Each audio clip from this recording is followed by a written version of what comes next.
En julio de 2022, toda una familia fue encontrada sin vida en su residencia en México.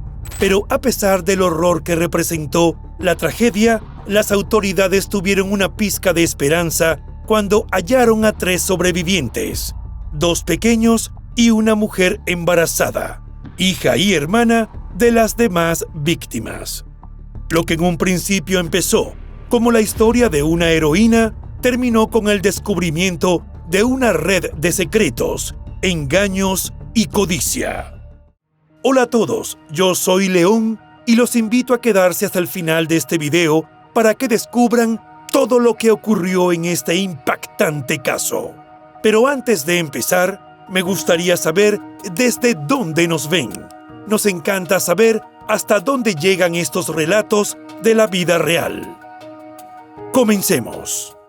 Cerca de las 11:45 de la noche del 3 de julio de 2022, mientras las calles de Veracruz se llenaban de luces y festejos por el carnaval, a tan solo unas cuadras de un cuartel militar cuya vigilancia parecía impenetrable, se recibió una llamada alertando sobre una masacre ocurrida en una propiedad que albergaba 3 viviendas pertenecientes a la familia Castillo Candela, conocidos carniceros exitosos. Cuando los oficiales llegaron a la residencia, hallaron una escena desordenada, manchas de sangre en las paredes, muebles volteados y 7 miembros de la familia con heridas de bala y arma blanca. Las víctimas fueron identificadas como José Luis Castillo Hernández, de 63 años, y su esposa, María Concepción Candela Barbosa, de 62. También murieron sus hijos Óscar Castillo Candela, de 45, y Yuridia Edith Castillo Candela, de 44. Su cuñada, María de la Luz Estrada Holguín, de 42 años, su pariente Óscar Valentín Castillo Estrada, de 38, y el más joven, Mario Alberto, de 15 años, sobrino de varios de ellos, cuya vida terminó de manera trágica e inesperada. A pesar de la tragedia, hubo algunos sobrevivientes. Yesenia Ivonne Castillo Candela, de 35 años, hija de José Luis y María Concepción, junto a su hijo Luis Aldair, de 7 años, y su sobrina Geraldine, de 5, hija de Yuridia. Ellos lograron escapar del ataque casi ilesos. Lo que más impactó a los policías fue que la mujer estaba en un avanzado estado de gestación. Yesenia fue encontrada acurrucada en el umbral, temblando, con los ojos vidriosos y los brazos envueltos protectoramente alrededor de los pequeños. La joven les dijo a los oficiales que unos sujetos habían entrado en su casa armados y no pudo detenerlos, y que ella se había ocultado en un cuarto trasero, cubriendo las bocas de los niños para sofocar sus llantos mientras los disparos resonaban como truenos. Salió con rasguños leves que atribuyó al pánico ciego del escape. Al principio la mujer fue tratada como una heroína, pero la investigación policial desentrañó una trama de engaños y mentiras. Pero para llegar a la raíz de este hecho tan atroz, es necesario entender la historia de la familia. La historia de los Castillo Candela inicia en un rincón rural de Durango, donde José Luis Castillo Hernández, conocido como el Peludo por su barba espesa y su carácter rebelde, y María Concepción Candela Barbosa construyeron un imperio modesto. José Luis, nacido en la década de los años 50, en las inmediaciones de Lerdo, aprendió desde niño el arte de negociar, mientras que María Concepción, nacida en una aldea cercana, complementaba el trabajo con sus manos expertas. Su unión dio vida a 6 hijos, entre ellos Óscar, el mayor, robusto y trabajador; Yuridia Edith, de espíritu vivaz y mano firme en las finanzas; otro hijo varón cuyos datos no se mencionan; luego vino Yesenia Ivonne, nacida en 1987. Posteriormente, llegó su hermana Yamilet, quien con el tiempo se convirtió en mediadora en las tensiones domésticas, y finalmente, un último varón más para completar el clan Castillo Candela. La infancia de Yesenia transcurrió en un entorno de escasez y tenacidad, rodeada de hermanos y el bullicio de los mercados locales, donde el regateo diario marcaba el ritmo de la existencia. A los 5 años, ya acompañaba a su madre al mercado, aprendiendo a regatear por un puñado de chiles o a seleccionar las mejores gallinas para el sacrificio, aprendiendo el valor de cada peso. Para el año 1992, la pobreza acechaba constantemente. Una sequía prolongada diezmó las cosechas, por lo que José Luis emigró temporalmente a Torreón, trabajando en una maquiladora de textiles por salarios míseros. María Concepción, sola con los niños, enfrentaba noches de insomnio tejiendo mantas que vendía en los mercados. José Luis comenzó a incursionar en el comercio informal de carnes, comprando reses flacas en subastas y vendiéndolas en porciones a vecinos. María Concepción lo secundaba limpiando y empaquetando. La familia no tenía grandes ingresos, pero el comercio de carnes les aseguraba un techo y comida. Para comienzos del año 2000, cuando Yesenia transitaba la adolescencia, su vida empezó a mostrar fisuras. La aparente estabilidad familiar se vio amenazada por la sequía y la falta de oportunidades en Durango, lo que llevó a los Castillo Candela a tomar una decisión difícil: abandonar su tierra natal en busca de un futuro más prometedor. La mudanza fue abrupta. Cargaron sus pertenencias en un camión desgastado y se dirigieron a Veracruz, atraídos por las posibilidades que ofrecía el puerto y sus mercados. Se instalaron en un barrio modesto, pero lleno de vida. Allí alquilaron un terreno con 3 viviendas contiguas, una para los padres, otra para Óscar y su familia, y la tercera compartida entre Yuridia y Yesenia. El cambio no fue sencillo. Yesenia, que había dejado atrás amistades de infancia, enfrentaba una nostalgia persistente. Caminaba largas distancias para asistir a la secundaria pública, donde sobresalía en matemáticas, aunque evitaba destacar en lo social. Prefería perderse en libros prestados que narraban aventuras lejanas. A los 18 años, Yesenia se integró al negocio familiar. Aprendió a pesar carne, negociar con proveedores y atender clientes en el mercado Hidalgo. Comenzó como cajera con un salario modesto que ayudaba a cubrir el alquiler. Con el tiempo, asumió responsabilidades mayores, administrando inventarios y atendiendo a clientes frecuentes. La familia había crecido comercialmente, de un solo puesto en Durango a 15 carnicerías en Veracruz, reconocidas por sus cortes frescos y chorizos caseros. Además, trajo la modalidad de que los fines de semana se vendían botanas, como chicharrones y barbacoa, que tuvo un gran éxito entre los lugareños, quienes dejaron de ir a las otras carnicerías. Yesenia se volvió hábil en las ventas, con una sonrisa que calmaba reclamos y una mirada precisa para detectar cuentas pendientes. Aunque lograba cierta independencia económica, el ritmo del negocio la agotaba y el cansancio se reflejaba en su rostro, disimulado con maquillaje ligero. En lo personal, su vida transcurría con aparente tranquilidad. Durante la adolescencia, tuvo relaciones breves sin mayor profundidad. No era dada a fiestas ni salidas nocturnas. Prefería las veladas familiares, ayudando en la cocina o conversando con su hermana Yuridia. En 2010, conoció a Luis Aldair, un mecánico reservado del mismo barrio. Su relación nació en el mercado cuando él reparaba el refrigerador del puesto de carnes. Luis Era sereno, el equilibrio perfecto frente a la intensidad de la familia.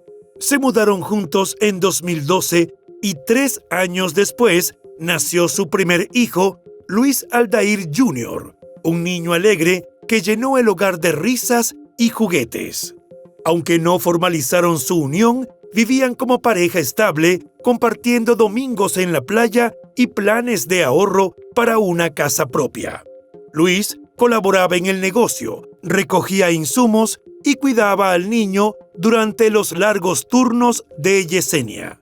Pero las tensiones familiares comenzaron a enturbiar su rutina. José Luis, protector en exceso, comenzó a desconfiar de Luis y Yesenia, quienes llevaban una vida de lujos, fiestas y toda clase de excesos a costa de las carnicerías. Para el año 2018, los desacuerdos sobre el control de los negocios se intensificaron. Óscar, el mayor de los hermanos, manejaba las finanzas, mientras Yesenia exigía mayor participación, convencida de que su esfuerzo merecía reconocimiento. Yuridia intentaba mediar, pero el resentimiento por la herencia ya se gestaba. Yesenia sentía que su padre favorecía a Óscar y los rumores sobre un posible desfalco en 2020 agravaron el conflicto. Se sabe que en una auditoría el padre encontró un fraude, así como reclamos de una empresa que les suministraba materia prima y que reclamaba por un faltante millonario.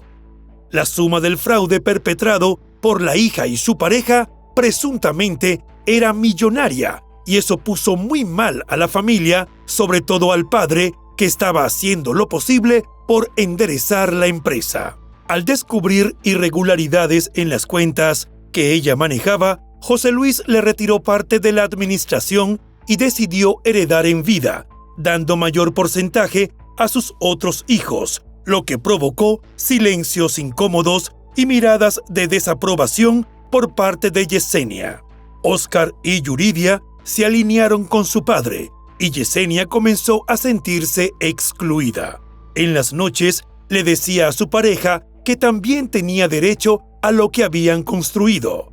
En conversaciones privadas con su madre, expresaba su frustración por sentirse relegada, mientras que María Concepción respondía con gestos de consuelo y llamados a la paciencia.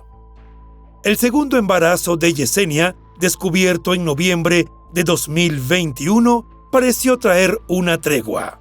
La familia organizó un baby shower sencillo en junio de 2022. José Luis, emocionado, prometió que el nombre del nuevo bebé quedaría ligado a una de las carnicerías como legado. Yesenia, ya en el 8º mes de gestación, compartía en redes sociales imágenes tiernas y videos familiares, mostrando una felicidad que contrastaba con las tensiones internas, pues en privado insistía en reclamar una mayor parte del negocio pensando en el futuro de sus hijos. En medio de este ambiente de resentimiento y ambición, llegamos a la noche del 3 de julio de 2022. Mientras la ciudad celebraba su carnaval con música, turistas y vigilancia reforzada, una masacre se gestaba en silencio. Cerca de la medianoche, un grupo de sicarios armados irrumpió en el complejo familiar. Una vez dentro, los atacantes se desplazaron por las viviendas con precisión letal y ejecutaron a cada miembro de la familia. Las balas atravesaron los cuerpos y algunos fueron rematados con arma blanca. 7 vidas fueron arrebatadas en minutos. El padre con un disparo en el pecho, la madre acuchillada fue encontrada en la cocina, los hermanos y cuñados abatidos en el salón y el adolescente alcanzado mientras dormía. Según los reportes oficiales, las víctimas recibieron tiros de gracia, un sello característico del crimen organizado. En cuestión de minutos, el mundo que los Castillo Candela habían construido fue destruido. Al llegar, la policía encontró una escena de horror. fiscales, peritos forenses y agentes ministeriales iniciaron la investigación de uno de los homicidios múltiples más brutales en la historia reciente del Estado. La Fiscalía General del Estado asumió el caso y desplegó una investigación de gran escala, prometiendo que no habría impunidad. La cobertura mediática fue un torbellino de empatía. Al amanecer del 4 de julio, reporteros acordonaron la escena, transmitiendo imágenes borrosas del predio iluminado por reflectores policiales. Aunque inicialmente se manejaron 3 líneas de investigación, los detalles se mantuvieron en secreto. En ese vacío informativo surgieron varias hipótesis. La más repetida apuntaba a una posible extorsión, el cobro de una vacuna por parte de grupos criminales. Dado el crecimiento visible del negocio de carnes, muchos consideraban plausible que la familia hubiera sido blanco de amenazas por negarse a pagar. Sin embargo, en los laboratorios forenses y salas de interrogatorio, la narrativa comenzó a cambiar. Mientras la investigación avanzaba, el enfoque de las autoridades empezó a desplazarse. Lo que inicialmente se interpretó como una masacre perpetrada por fuerzas externas, una posible represalia del crimen organizado, empezó a adquirir una dimensión más íntima y perturbadora. Los peritos forenses iniciaron el análisis de la escena, recolectando evidencia física como casquillos de balas, heridas de arma blanca en algunas víctimas y sangre esparcida en patrones que sugerían un ataque rápido y preciso. Un detalle crítico emergió ese mismo día. Las puertas de la propiedad, tanto la principal como las internas de las 3 viviendas conectadas, no mostraban signos de haber sido forzadas, lo que descartaba un asalto típico de robos o ataques narcos. Esta anomalía, reportada por peritos, llevó a los investigadores a sospechar que los atacantes tenían acceso facilitado, posiblemente por alguien dentro. Yesenia fue entrevistada como testigo clave. Su relato inicial se mantuvo describiendo cómo se escondió con su hijo y su sobrina en un cuarto trasero, escuchando disparos y gritos. Aunque la policía tomó su declaración como la de una sobreviviente traumatizada, el detalle de la puerta intacta sembró dudas tempranas. La investigación avanzó con entrevistas a vecinos y análisis forense. Residentes de la colonia reportaron haber visto un sedán gris merodeando el predio días antes del crimen, específicamente el 1 y el 2 de julio. El análisis balístico confirmó que los disparos eran de armas comunes en el mercado negro local, pero la precisión de los ataques, concentrados en las víctimas adultas sin daños colaterales extensos, sugería una operación planeada con conocimiento del lugar. Un avance significativo ocurrió el 10 de julio, cuando la unidad de inteligencia de la Fiscalía analizó los registros telefónicos de Yesenia, en los cuales se detectaron múltiples llamadas y mensajes entre su número y celulares desechables registrados en Coahuila vinculados a células criminales menores que operaban en el comercio ilícito de Durango y Veracruz. Uno de los mensajes, parcialmente recuperado tras ser borrado, aludía a arreglos pendientes y un pago por servicio, programado para después del 3 de julio. Esta evidencia, aunque no concluyente por sí sola, marcó un punto de inflexión. Yesenia pasó de testigo a persona de interés. Los investigadores hipotetizaron que había contactado sicarios, posiblemente a través de conexiones en el mercado cárnico, donde proveedores dudosos eran comunes. Entre el 11 y el 20 de julio, las autoridades profundizaron en los testimonios de los sobrevivientes. La sobrina de 5 años proporcionó una declaración protegida bajo supervisión psicológica. Aunque limitada por su edad, mencionó que Yesenia no mostró sorpresa ni intentó huir activamente durante los disparos, sino que los condujo al cuarto trasero con calma inusual, cubriendo sus bocas para silenciarlos. Este detalle, aunque no definitivo, contrastaba con el relato de pánico descrito por Yesenia. Su hijo no proporcionó datos contradictorios, pero su testimonio fue menos claro debido al trauma. Paralelamente, peritos encontraron huellas parciales de zapatos en el marco de la puerta principal, compatibles con el calzado que Yesenia usaba esa noche.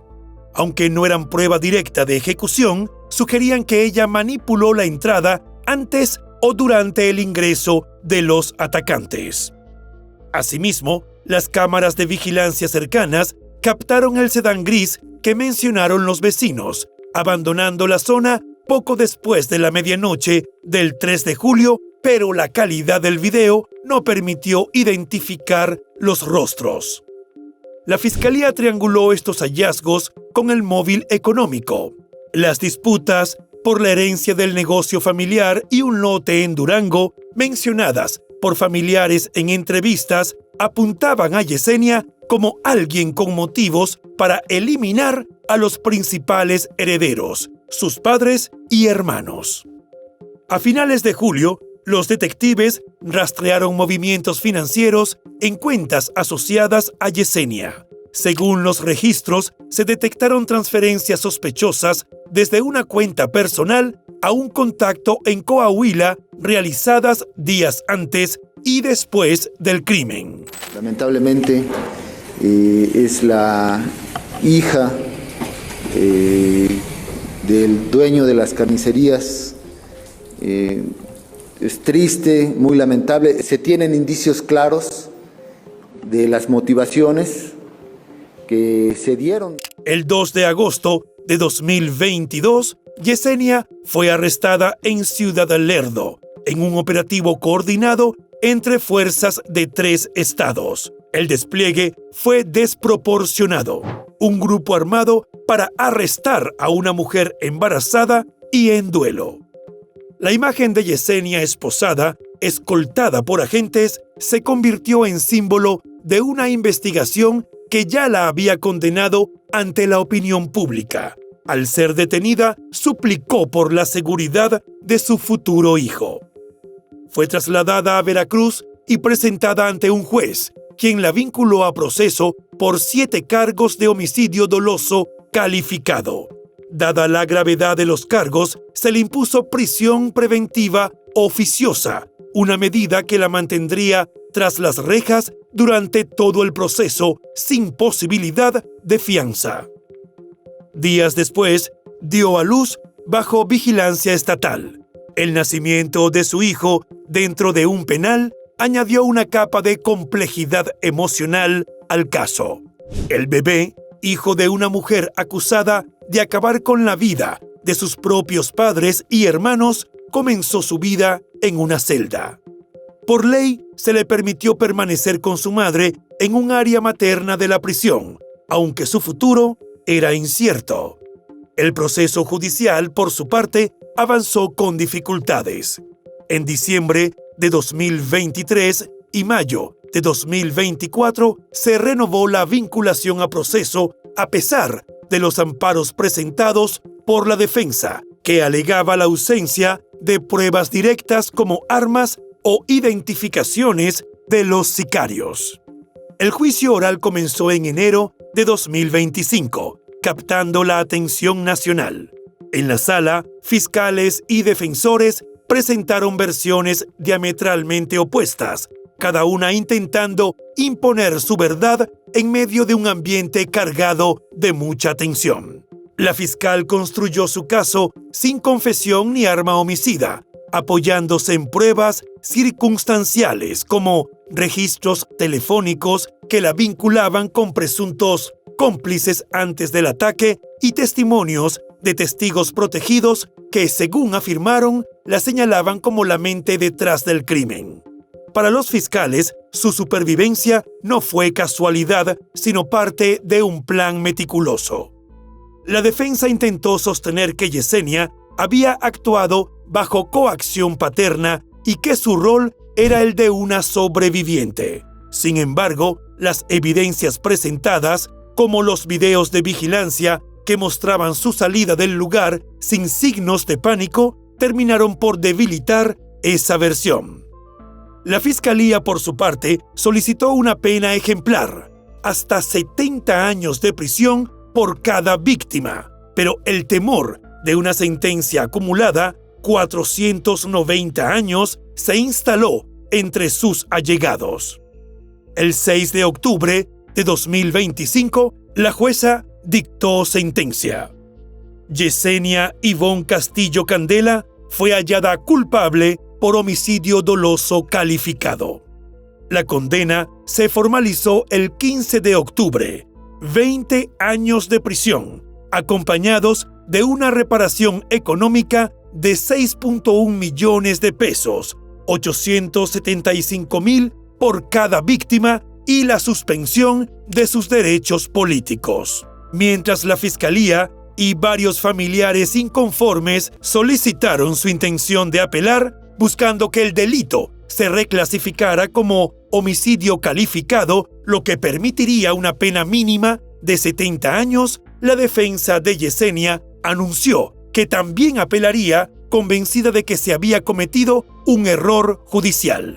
Estamos solicitando, en primer lugar, que se abra una investigación verdadera. ¿Por qué? Porque en este asunto el periodo de investigación fue de 6 meses, como marca la ley, en 2 periodos que cumplen 6 meses, y jamás hay un acto de investigación de la Fiscalía General del Estado para soportar esta acusación que están haciendo sin ningún señalamiento. No saben ni siquiera cuántos entraron al domicilio y cuántos cometieron el crimen. Y lo más alarmante, los autores materiales, los sicarios que ejecutaron la masacre, nunca fueron identificados ni capturados. El Estado, centrado en la condena de Yesenia, parecía haber abandonado la búsqueda de quienes empuñaron las armas. Hasta finales de octubre de 2025, la investigación permanecía abierta, pues existen indicios sólidos sobre la participación de al menos 2 personas más, presuntamente sicarios vinculados a redes criminales en Durango o Coahuila.